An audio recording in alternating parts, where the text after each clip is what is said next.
Shalom, shalom, friends. It's a delight to be with you all at Limud, wonderful place of learning here from Scottsdale, Arizona, Valley Beit Midrash, where we also are engaged in Jewish learning and leadership and social action.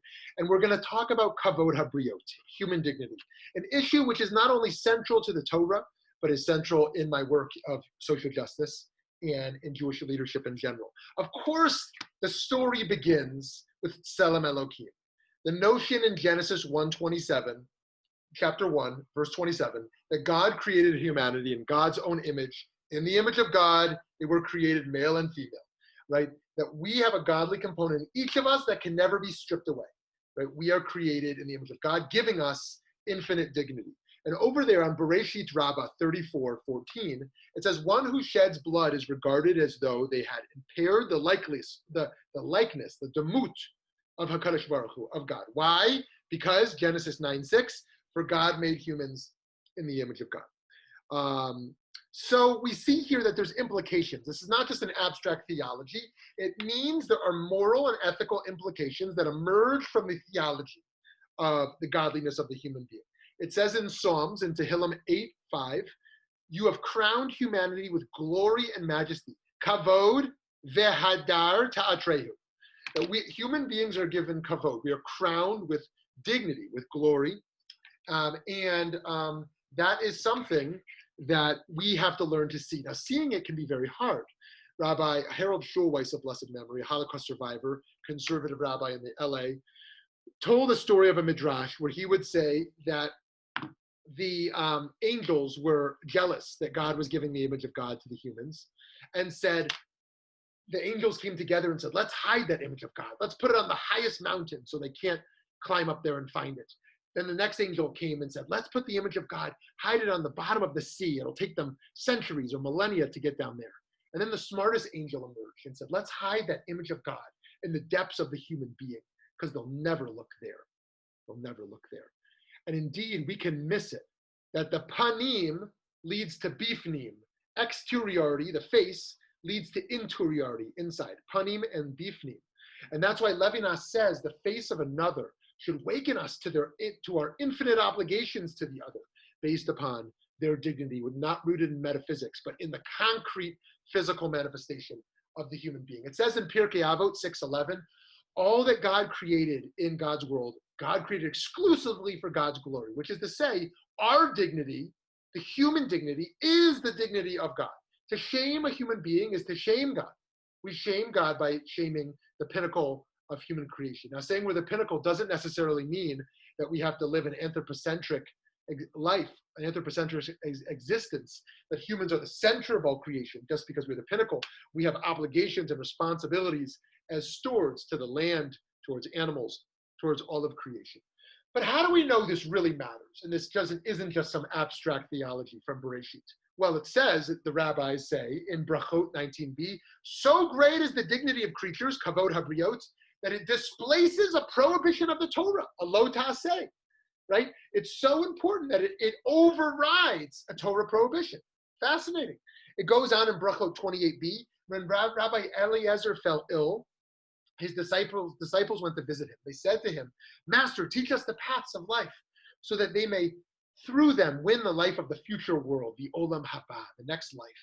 He said to them, be solicitous for the honor of your colleagues, and in this way you will win the future world. Indeed, Chazal, the sages over and over, stress that the Torah is ultimately about the dignity of the human being, both cultivating that light within ourselves and respecting it within another. This, of course, has implications for how we think about feminism, and how we think about racial justice, how we think about LGBT allyship, and etc. Rabbi Aaron Soloveitchik, a great rabbi of the 20th century, in Logic of the Heart, Logic of the Mind, page 61, wrote, from the standpoint of the Torah, there can be no distinction between one human being and another on the basis of race or color. Any discrimination shown to a human being on account of the color of his or her skin constitutes loathsome barbarity. It must be conceded that the Torah recognizes a distinction between a Jew and a non-Jew. You can't deny that. The Torah says there's Jews and Gentiles, there's differences. This distinction, however, is not based upon race, origin, or color, but rather upon Kedusha, the holiness endowed by having been given and having accepted the Torah. Furthermore, the distinction between Jew and non-Jew, he writes, does not involve any concept of inferiority, but is based primarily upon the unique and special burdens that are incumbent upon the Jews. Jews feel chosen in our mission. Other peoples might be chosen in their missions. And we, because of that, feel a holiness, feel a connection to God. But this does not make us superior, some sort of form of Jewish superiority, that we all know that as humanity, as human beings, we're created with a unique dignity that is merely about our humanity, not upon our gender or our sexual orientation or our race or any other factor like that. Martin Luther King Jr., one of the great prophets, one might say, of the 20th century, who also spoke about this message, writes, I look forward confidently to the day when all who work for a living will be one with no thought to their separateness as Negroes, Jews, Italians, or any other distinctions. This will be the day when we bring into full realization the American dream, a dream yet unfulfilled, a dream of equality, of opportunity, of privilege and property, widely distributed, a dream of a land where men will not take necessities from the many to give luxuries to the few, a dream of a land where men will not argue that the color of a man's skin determines the content of his character, a dream of a nation where all our gifts and resources are held not for ourselves alone, but as instruments of service for the rest of humanity, the dream of a country where every man will respect the dignity and worth of the human personality. Indeed, we are still working towards this dream in our communities, in our homes, in society, in our advocacy for justice. And we know that humans cannot lose their tselem Elokim. They cannot lose their image of God. We see Deuteronomy 21:23, that even the body of a convicted murderer must be buried quickly. We can't leave them hanging because this represents the image of God. Those who have violated the dignity of God and others, yes, there are implications, moral and political implications for this person.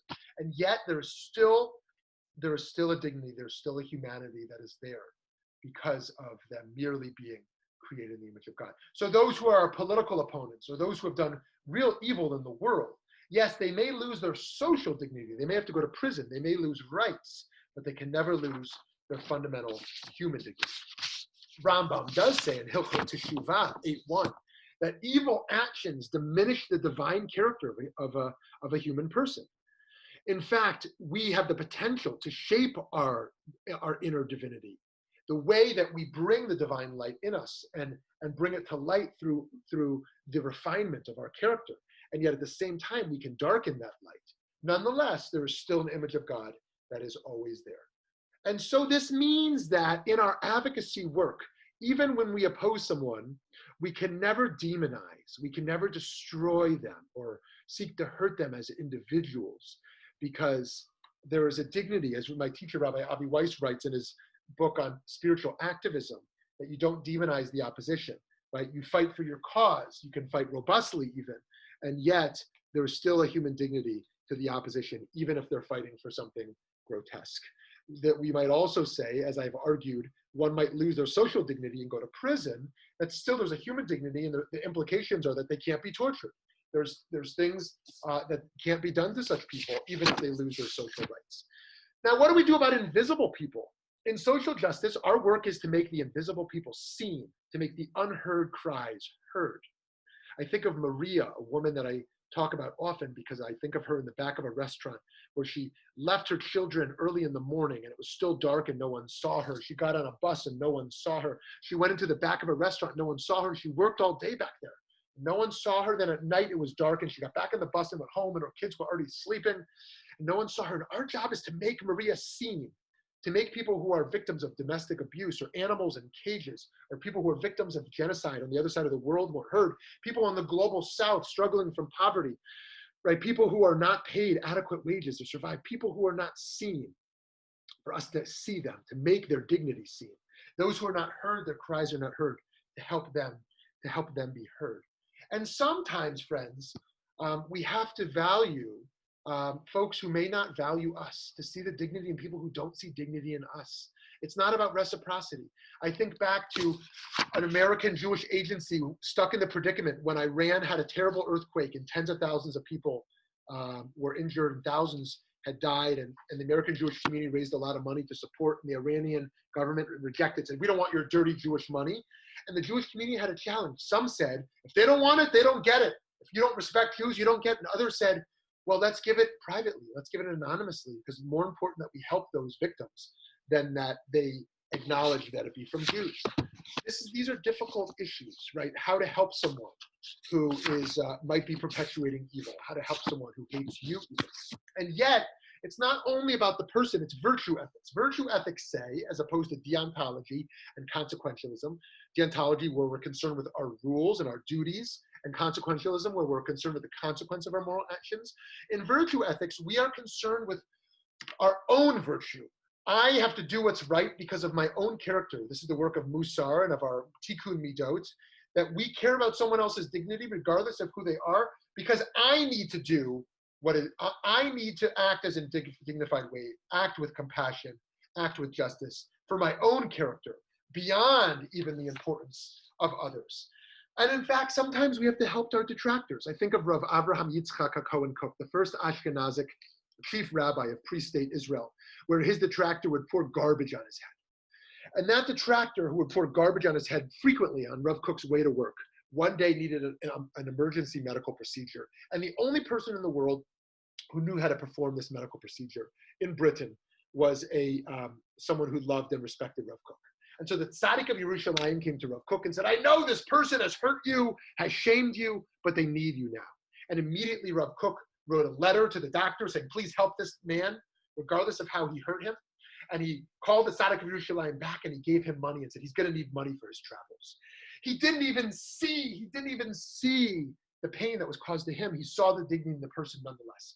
As Ruth Bader Ginsburg's mother-in-law advised her, sometimes it's helpful to be a little deaf, to not hear every critique about us, rather to keep our eyes on the prize of what we can do to another. Another Rav Kook story is there was a detractor who emerged in one of his public talks, 1,000 people in the lecture hall, and this Rabbi Blau emerged from the Torah Karta and was critiquing Rav Kook, and so the police pulled out this rabbi who was causing trouble, and Rav Kook stopped the lecture and said he wouldn't continue until the police released him. His belief in freedom of speech, his belief in the rights of this person, even though he was trying to shame Rav Kook publicly. And so, friends, this is hard work. A personal story. I was recently in a coffee shop and I spilled a cup of coffee on the fellow's laptop next to me. And I was terrified. I said, oh my goodness, I destroyed your laptop. I'm so sorry. And before the man even looked at his laptop to see if it was okay, he looked me in the eyes. He said, brother, it's all good. It's all good, brother. And I was blown away. I said, what? It's all good. What about your laptop? And I went over to the manager of the coffee shop. I said, do you know this fellow? This is like a tzaddik. This is such a righteous person. He didn't want to shame me. I said, oh, he's in the God business like you. I said, God business? What do you know about me? And she said, oh, I know you're a rabbi and he's a pastor, right? And we listen to everyone's conversations over here. But in fact, he was more concerned. He was so committed to human dignity that he didn't want to shame me in that moment, whoever I was, even though his property was at stake. This is like the rabbi story that one of the guests knocks over their kiddush, their wine on the white tablecloth. And immediately the rabbi also knocks over the kiddush cup so that the person doesn't feel alone or embarrassed. There's a story I heard recently that there's a wedding and a young man runs over to the rabbi at the wedding and says, Rabbi, it's because of you I became an educator. The rabbi says, really? What did I do? And he tells the story. He says, well, I was in your class when I was a kid. I was in your class. And one day a kid came in crying, saying someone had stolen his watch, and you locked the door of the classroom. And you said no one would leave the class until the watch was returned. And knowing I had stolen the watch, I was so embarrassed. I was terrified. My life was over. My reputation was over. I'd be kicked out of the school. I was terrified. But then, Rabbi, you know what you did? You had everyone line up. And you said, everyone close your eyes. Walk through a line. And if you're the one who has the watch, you're going to put the watch into my hand. Otherwise, I'm going to go through everyone's bags. Line up, close your eyes, and hand the watch over. And then each child walked through the line. And I, as you know, Rabbi, then dropped the watch into your hand. And you saved me from the embarrassment of anyone else knowing. And the rabbi said, that was you? he said, yeah, of course you knew it was me. He said, no, I didn't. And he said, how did you not know it was me? I put the watch in your hand. The rabbi said, I also closed my eyes. I also closed my eyes.